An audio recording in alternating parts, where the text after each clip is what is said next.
আপনাকে যেতে হবে না, আপনার যাওয়ার কোনো দরকার নেই। আরো অনেকে আছে, বাবা, কাকুমনি, সিনিয়র স্টাফ অনেকে রয়েছে, তারা দেখে নিতে পারবে, সবকিছু খোঁজ খবর নিতে পারবে। আপনার সেফটিটা এখন ইম্পর্টেন্ট। আমি কোনো কথা শুনবো না, আপনি কোথাও যাবেন না এখন। ঠিক আছে, আমি বুঝতে পারছি আপনি শান্ত রাখতে পারছেন না তো নিজের মনটাকে, যতক্ষণ না খবর পাচ্ছেন। আমি যাব, আমি গিয়ে খবর নেব, ঠিক আছে?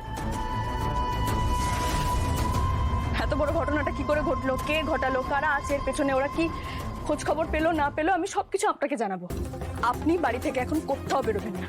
জিতবাসীর সঙ্গে আমি কথা বলবো, ডিটেলে আমি সবকিছু খবর নেব, খবর নিয়েই আপনাকে জানাবো। বুঝতে পেরেছেন আপনি আমার কথা? বাহ, চমৎকার। আমাকে যেতে বারণ করছো তুমি, আর তুমি বলছো তুমি নিজে যাবে।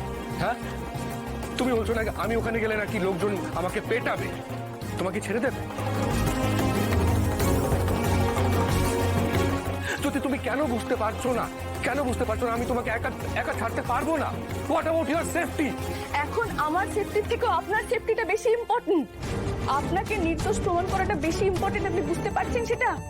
আপনি আমাকে নিয়ে প্লিজ ভাববেন না, আপনি একটু নিজেকে নিয়ে ভাবুন এবার প্লিজ। আপনার ক্ষতি হয়ে যাবে, অ্যাটাক করবে ওরা আপনার উপর।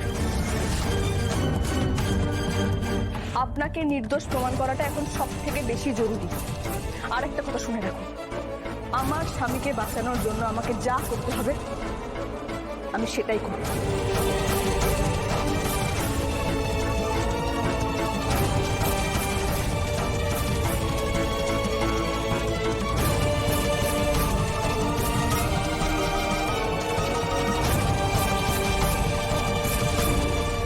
তাহলে তুমিও শুনে রাখো, আমার স্ত্রীর কোনো ক্ষতি হোক সেটা আমি কোনোদিনও চাইবো না, আর আমি সেটা হতেও দেব না।